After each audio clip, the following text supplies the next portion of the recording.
உயர்ந்த இடத்தில் இருக்கும் போது உலகம் உன்னை மதிக்கும், உன் நிலைமை கொஞ்சம் இறங்கி வந்தால் நிழலும் கூட மிதிக்கும் சொல்லுவாங்க சார். அப்படி அடிப்பட்டு மிதிப்பட்டு ரணகலப்பட்டு இருக்கவன் தான் சார் ஆண்கள் சமூகத்தினர். இந்த ஆண்கள் சமூகத்தினர் தன்னோட உரிமை இழந்துட்டு வராங்க தான் சார் நான் சொல்ல வரேன். சார் ஒரு பையன் வேலைக்கு போகாம இருக்கலாம் சார், கல்யாணம் பண்ணிக்காம இருக்கலாம் சார், ஏன் அவனுக்கு ஒரு கேர்ள் ஃபிரெண்ட் கூட இல்லாம இருக்கலாம் சார். ஆனா ஏதாவது ஒரு ஆண் மகன் சைட் அடிக்காம இருப்பானா சார்? அப்படியே அந்த வாலிப வயசுல ஒரு பொம்பளை புள்ள கிராஸ் ஆகி போகும்போது yellow churidar 30 mark, green churidar 40 mark, blue churidar 80 mark, maroon churidar 100க்கு 100 சொல்லும் போது சொல்ற பையனுக்கும் சந்தோஷம். அட்டு பிகரா இருந்தா கூட என்னெல்லாம் மதிச்சு வந்த மார்க் போடுறான்னு சொல்லிட்டு கேக்குற எங்களுக்கும் பேரானந்தமா இருக்கும் சார். சார் பசங்க போட்ட மதி பெண்களாலதான் சமுதாயத்துல நாங்கெல்லாம் மதிக்கிற பெண்களா இருக்குன்ற ஒரு ஃபீலிங்கே வருதுன்னா பாருங்களேன். உங்க பசங்க எப்படிப்பட்ட பசங்க தெரியுமா? இந்த ஒன்னிய மாதிரி ஒரு ஒல்லியான பொண்ணு போனா சொல்லுவான், மாப்பிள குச்சி ஐஸ் போகுதுடா அப்படின்பா. நம்ம சென்னமாலக்கா மாதிரி ஒரு பிள்ளை போச்சுன்னு வையே, மச்சான் கோன் ஐஸ் போகுதுடா அப்படின்பா. என்ன மாதிரி ஒரு பொண்ணு போச்சுன்னு வைங்களே ஒன்னும் சொல்லவே மாட்டாங்க. அழகா சொல்லுவான் சார், கப் ஐஸ் உருண்டு உருண்டு போகுதுடா மாப்பிள.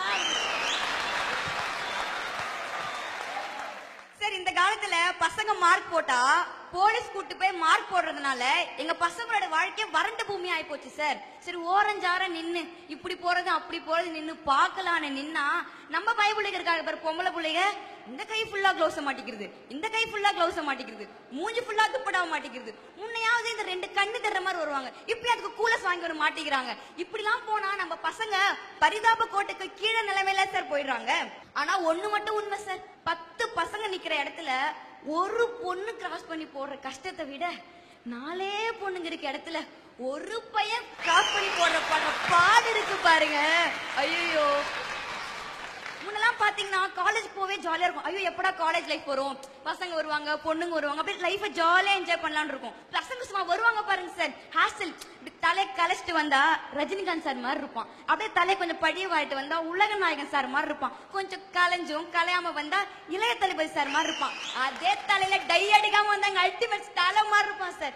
ஆனா இந்த காலத்துல உள்ள வரும்போதே ஷார்ட் ஹேர் கட் பண்ணிட்டு வரணும், தாடிய கிளீன் ஷேப் பண்ணிட்டு வரணும் சார். ஒரு பையன் வீட்டுக்குள்ள போகும்போது ஹேர் கட் பண்ணிட்டு போனான்னு வச்சுக்கோங்களேன், அவங்க அப்பா கேட்பாரு என்னடா ஹேர் ஸ்டைல் இதுன்னு. அவங்க அப்பாக்கு அந்த ஹேர் ஸ்டைல் பிடிக்காது. சரி அவங்க அப்பாக்கு பிடிச்ச மாதிரி ஹேர் ஸ்டைல் வச்சுட்டு போலான்னு பார்த்தா அது அவங்க ஹெச்ஓடிக்கு பிடிக்காது.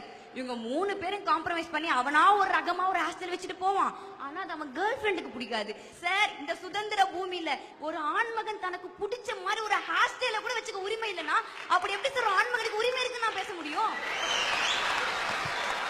அந்த காலத்துல பையன் எதுன்னு தெரியும், பொண்ணு எதுன்னு தெரியும். ஒரு சாரி கட்டிருந்தா அது பொண்ணுன்னுவோம், வேஷ்டி சட்டை கட்டிருந்தா அது பையனுவோம்.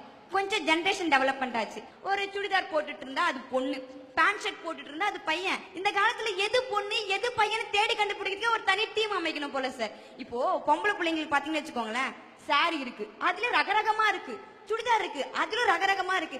ஆனா பைபிள்ல பாத்திருக்கீங்களா, ஒரு ஜீன்ஸ் போடுவானுங்க அதுக்கு காம்பினேஷன் ஒரு டிஷர்ட் போடுவாங்க, அதையும் இந்த பொம்பளை பிள்ளைங்க விட்டு வைக்கிறது இல்லையா சார். ஒரு ட்ரெஸ்ஸ கூட ஆண் மகன் கிட்ட இருந்து பறிச்சுல சார் இந்த கேர்ள்ஸ் போட்டுக்கிட்டு இருக்காங்க.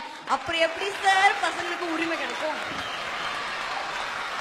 இப்ப இந்த பிள்ளை ட்ரெஸ் பத்தி பேசிச்சுல, ஒண்ணு வேண்டாம், இந்த பையன் பேண்ட் சட்டையை கலட்டி போடுங்க, அந்த பிள்ளைக்கு அழகா இருக்கும். ஜீன்ஸ் டாப் போடுங்க அழகா இருக்கும். அதே இந்த பையன் வேஷ்டி சட்டை கட்டிட்டு வந்தானே அதை கலட்டி இந்த பிள்ளைக்கு போடுங்க சூப்பரா இருக்கும் பாப்பா. அதே இது எங்க சுடிதாரையோ எங்க புடவையோ இந்த பையனுக்கு கட்டினா இந்த இமேஜினேஷனே நல்லா இல்ல. அதுதான் நான் கேக்குறேன். பார்க்க சகிக்காதுமா, பார்க்க சகிக்காது. பெண்கள் அழகின் சின்னங்கள், பெண்கள் இல்லை என்றால் இந்த உலகம் இயங்காது சார். ஒரு பொண்ணோட மனசு ஒரு பொண்ணுக்கு தான் தெரியும் சொல்லுவாங்க, ஆனா ஒரு பொண்ணுக்கு ஒரு ஆணோட மனசுமே தெரியும் சார். நீங்க தான் சொல்றீங்களே பொம்பளை பிள்ளைங்க ஆண்களை மதிக்கிறது இல்ல ஆண்களை மதிக்கிறது இல்லன்னு, யார் சார் சொன்னா? ஒரு பையன் எந்த அளவு தியாகம் பண்றன்றது ஒரு பொண்ணுக்கு தான் தெரியும். சின்ன வயசுல பாருங்க, அக்கா தங்கச்சி கூட பிறந்த பையன் எல்லாம் சாக்லேட் தியாகம் பண்ணுவான், அது அவன் தலையெழுத்து, அவன் பண்ணிதான் ஆகணும். லவர் வச்சிருக்கலாம் அவன் பர்ச தியாகம் பண்ணிதான் ஆகணும். கல்யாணம் பண்ணவேன்னா தன் மனைவிக்காக தன் பிள்ளைங்களுக்காக லோன் வாங்கி லோன் அலைஞ்சுதான் ஆகணும். இப்ப பாத்தீங்கன்னா மனைவி இருப்பாங்க, வீட்டுல அம்மா இருப்பாங்க, ஆபீஸுக்கு போனா பாஸ் இருப்பாங்க, இத்தனை பேர் இருந்தாலும் அவன் திட்டு வாங்கிதான் ஆகணும். வேர்வைகளுக்கும் தியாகங்களுக்கும் நடுவுல வாழறதான சார் ஆண் மகன். இப்போ நம்ம பொம்பளை பிள்ளைங்க எவ்வளவு பேர் வைக்கலாம், ஆனா பசங்களுக்கு எவ்வளவு பேர் இருக்கு தெரியுமா? வீட்லயே உட்காந்து வச்சுக்கோயேன், அவன் சோம்பேறி, என்னடா சோம்பேறின்றாங்களேன்னு வெளியே போன நினைச்சுக்கோங்களேன், அவன் உதவாக்கார பிள்ளைகளை கண்டிச்சு வளர்த்தா அவன் கோபக்காரன், கண்டுக்காமையா விட்டா அவன் வந்து பசங்களை கண்டுக்கிறது இல்லைன்னு அர்த்தம். தன்னுடைய பொண்டாட்டிய வேலைக்கு அனுப்புனா அவன் பொண்டாட்டி தாசன், வேலைக்கே அனுப்பாம வீட்டுல வச்சிருந்தானா அவன் வந்து நம்பிக்கை இல்லாதவன். அவன் எது பண்ணாலும் குத்தம் சொல்றதுக்கு இந்த சமுதாயம் இருக்கும் போது அவன் எப்படி சார் சுதந்திரமா தன்னோட உரிமை கையில வச்சு நான் செயல்பட முடியும்? அதே மாதிரி இந்த காலேஜ் பசங்க பண்ணுவாங்க பாரு சார், செம்ம கலாட்டா. எப்படி தெரியுமா? காலைல எழுந்துன ஒரு பொண்ணு மெசேஜ் அனுப்புவா அவ ஃப்ரெண்டுக்கு, குட் மார்னிங் டா, தூங்கிட்டியா டா, எழுந்துட்டியா டா. ஒரு நாளைக்கு அவ போட டாவை கனெக்ட் பண்ணா 1000 டா மேல இருக்கும் சார். நம்ம பயப்புல தெரியாதனமா ஒரு டி அப்படின்னு போட்டான்னு வச்சுக்கோங்களேன் சார், அங்க ஒரு வேர்ல்ட் வாரே ஆரம்பிச்சுதான் சார் அர்த்தம். சார் பசங்க வந்து பொண்ணுங்க கிட்ட கடைபிடிக்கிறதுக்கு ரொம்ப சின்ன விஷயம் சார். என்ன தெரியுமா?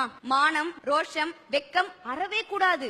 ஆங்காங்கே சில இடங்களில் ஈகோக்கள் எட்டி பார்த்தாலும் அறவே தவிர்ப்பது அவன் வாழ்க்கைக்கு நல்லது சார். சார் எங்க மாதிரி பொண்ணுங்க எதிர்பார்க்குது என்ன தெரியுமா சார்? செல்போன்களை மறந்தவன் வேண்டும், தொலைக்காட்சியை துறந்தவன் வேண்டும், சுய புத்தியில் வாழ்பவன் வேண்டும், பயபக்தியில் கொஞ்சோண்டு வேண்டும், ரொம்ப வெளிப்படையா இருப்பவன் வேண்டும், இயல்பாக நடப்பவன் வேண்டும். எல்லாத்துக்கும் மேல சார் திட்னா ரோஷமே வரக்கூடாது. எங்களை செல்ல பேர் வச்சு கூப்பிடணும் சார். இதை விட பெருசா நாங்க என்ன சார் எதிர்பார்த்துட போறோம்?